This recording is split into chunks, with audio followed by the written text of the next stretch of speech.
Welcome to the party, pal. You're from the neighborhood Master Chaos, back with you once again. You catch me in the middle of errands, but I'm glad you're here. I was worried you missed our appointment, but I'm glad you made it.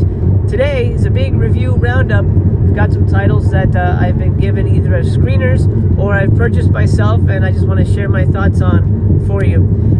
So while I'm running my errands, we'll talk about these titles, and I thought, I'm in the car right now, and technically I don't have to drive the car. My car drives itself.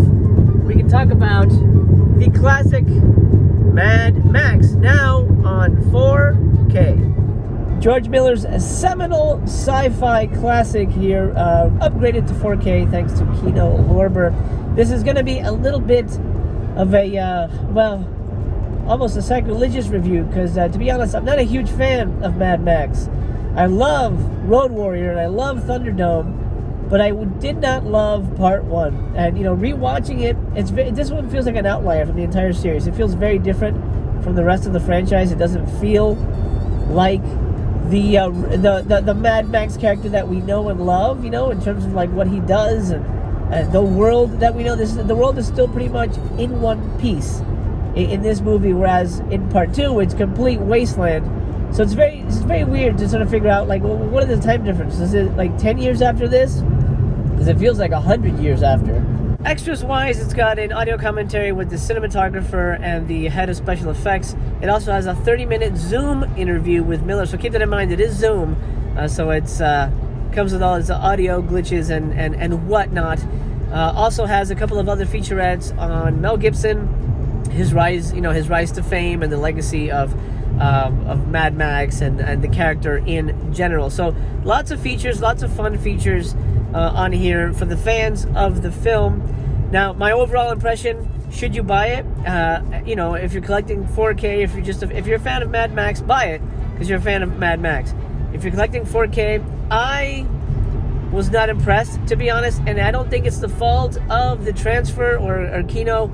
The movie is shot in a very hazy, almost dreamlike aspect. It's very cloudy, and at first I'm like, is that my TV? Is that the thing?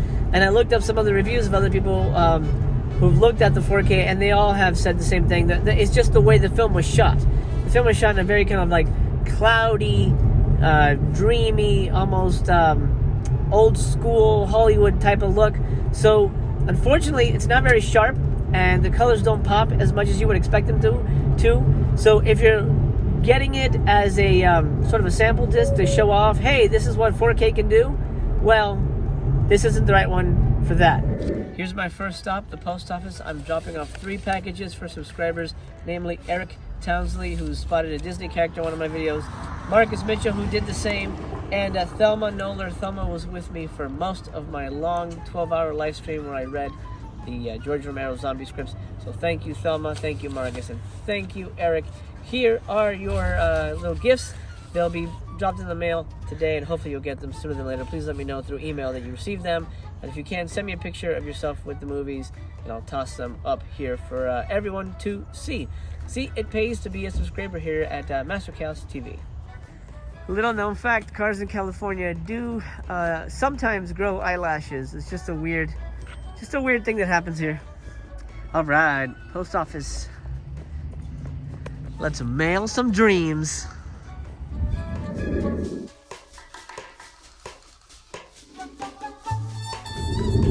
Okay, we're done with the post office, and we're on the way to our next errand. But while the car drives itself, let's talk Don Doler. I've got a double feature here to discuss. Alien Factor is the cheaper, lower budget version of Night Beast, essentially. It's also technically part 1 in a way. It's kind of Night Beast is kind of a sequel.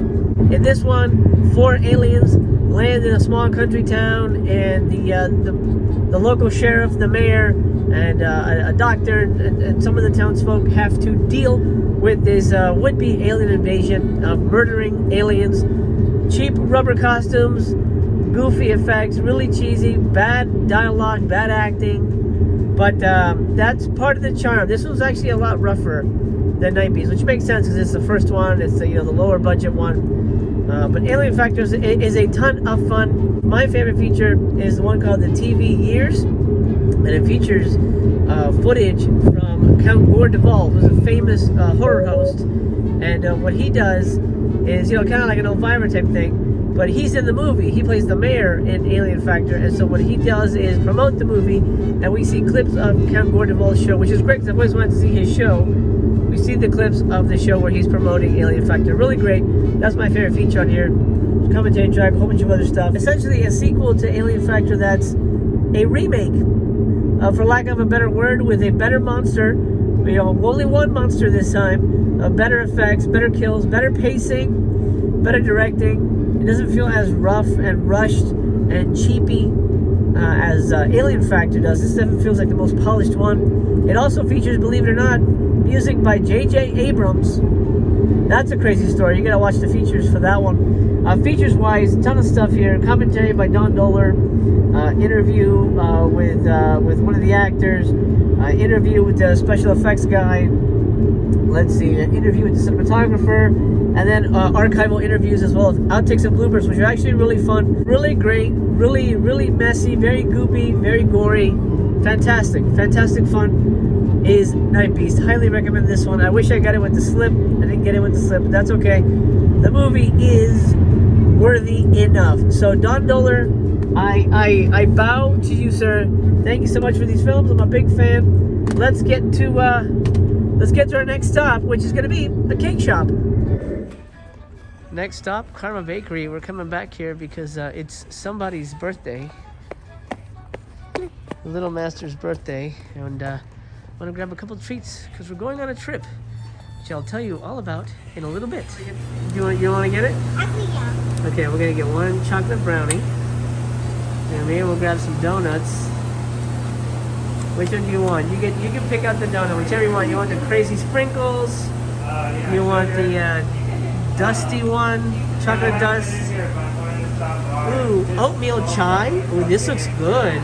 Do you like oatmeal cookies? It has like whipped cream in it or something. That looks good. Oh look, there's chocolate ones. Ooh, I actually like I think the oatmeal one is good. Or we can get a couple cupcakes. Looking at the cupcakes. Yeah, let's get some cupcakes. I had to give my little car a drink. He was thirsty. So I thought since we're here at the cusp of future technology, it would be the best location to discuss Buck Rogers. That's right, the Buck Rogers complete collection here from Kino Lorber. They graciously sent this for me to review. Let's take a look at it. You got 3 Blu-rays. We'll start off with the movie, Buck Rogers in the 25th Century. This one comes with audio commentary from film historians, a 9-minute special theatrical preview, 2 radio spots, and the trailer. Really fun sci-fi, very much a old 50s serial type of feel. If you don't know Buck Rogers, that's essentially what it is. I'll put that right there. And then the 2 seasons of the TV show, which I remember very fondly watching this when I was a kid, on reruns obviously, but really fun stuff. This has a commentary on 9 select episodes from the author of the Buck Rogers TV Companion. That's awesome. They come like this, which is really sweet. That looks very well taken care of. I think they look pretty nice and safe there. 5 discs for season 1. Put that right there. Season 2. Look at this box. What a cool box, huh? I love that. The box. Season 2 looks really cool. I love the front of that. 3 discs. Whoa, what is loose in there? Where did you get loose? I was just saying how you guys were safe, and now you're showing the audience that you get loose. Okay, so one. Ah, jeez. Get in there. Okay, I gotta be careful with season 2. Heads up, they may fall out. Okay, this also comes with commentary. Really great, really fun show. Very bingeable. If you're stuck at home during quarantine, highly suggest Buck friggin' Rogers, the original space ace. Let's go check out the magazines. It's been a while since I checked out the magazines.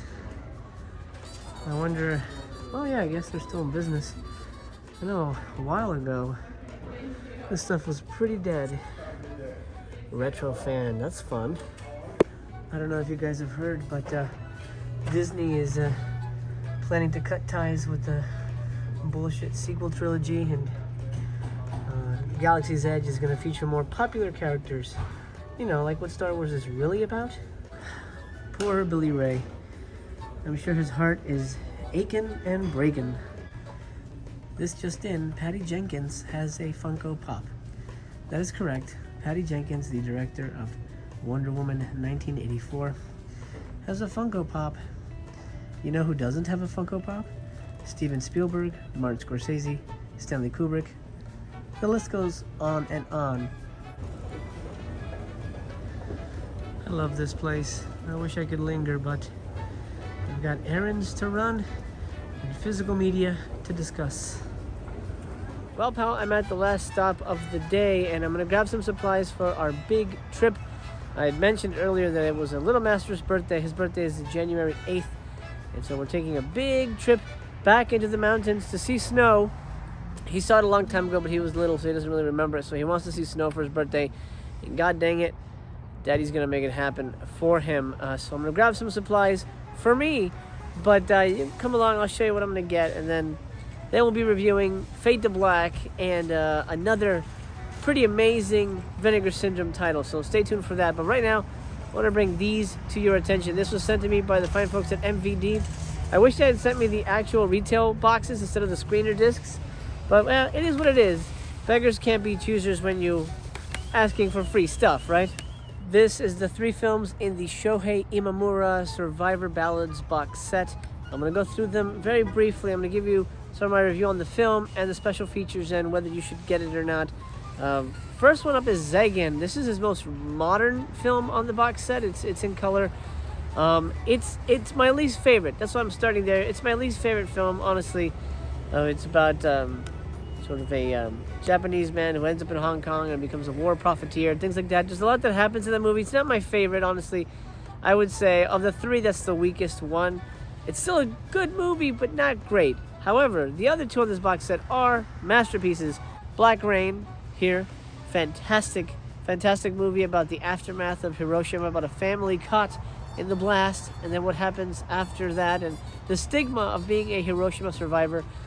Gorgeous film, black and white, stark colors, really great transfer on the film. Actually, it's the first time I've seen it, but it looks like it was shot yesterday. Like, that's how clean it looks.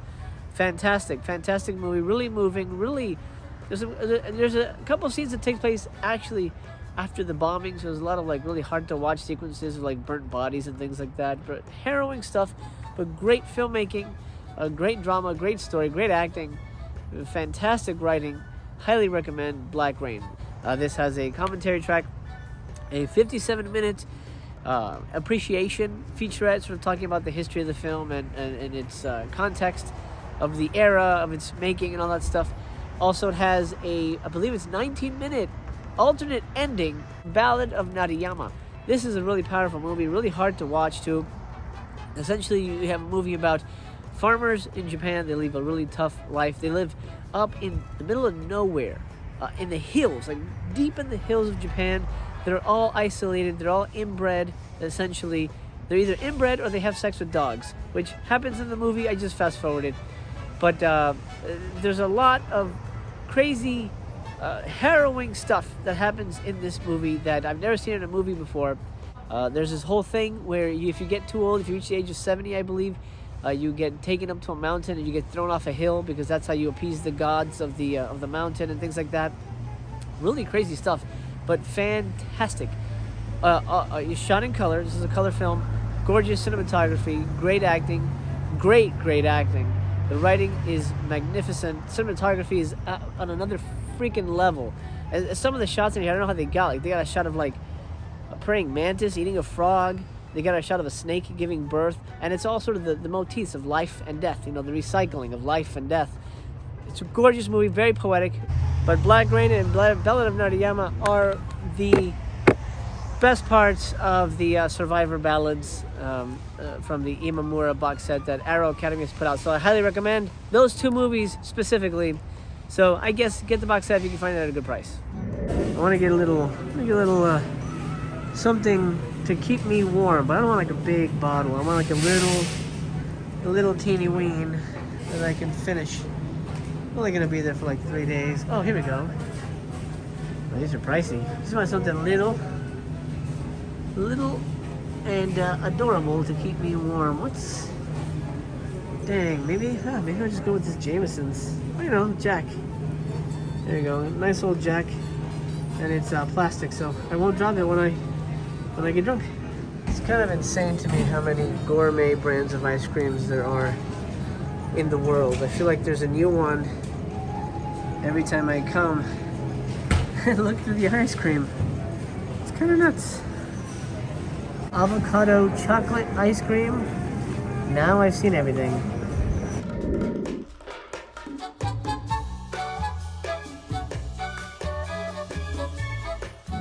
Woo! Night has fallen. That was a hell of a long day. You made it fly by just like that. I'm back home. And before I let you go, let's talk Vinegar Syndrome real quick. I've got a couple reviews for you here, disc-wise. Fade to Black from Vinegar Syndrome. Really beautiful slip. Really amazing movie overall. One of my favorites from the 80s. Essentially a dramatic character piece with the trappings of a slasher movie. It's the story of a guy named Eric Binford. Eric is a horror movie fan, similar to you and I. And he uses that to take revenge on the bullies and the people that torment him. I will say the print looks the best it's ever looked, obviously, but there's a little bit of light bleed and some flashing from the edges, and I'm guessing that has something to do with the print. It's a little faded around the corners too. There was parts where it just felt like there was a little strobing, and I'm guessing it has to do with the print. But overall, the picture looks fantastic. Special features are insane on this one. Commentary track with Dennis Christopher, and then an 18-minute, kind of little featurette interview with Dennis Christopher. Great performances. This is a must-watch, must-get. Silent Madness. This is the last one I'm going to bring to your attention today. This is such a fun movie. Never heard of it before. This is, of course, the 3D release, the first 3D release for Vinegar Syndrome. Silent Madness in 3D. It comes with 3D glasses. I'll open this up. It comes with 2 3D glasses, which is really sweet. I watched it in Anaglyph. It looked amazing. This movie was shot for 3D. Thankfully, a lot of these 3D movies aren't shot for 3D. This was shot for 3D. Every shot is 3D worthy. Highly recommended. Really good kills. Overall, it's a simple story of a maniac who escapes a mental hospital and kills co-eds. We've seen it before, but you know what? Really gory kills. I love the use of 3D. I appreciate that it was shot for 3D. The cinematography is on point. Every shot lavishes 3D in some way. Fantastic. And it moves along quick. It's fun. I had a great time with it. It's not going to win any Oscars, but it's a great ride.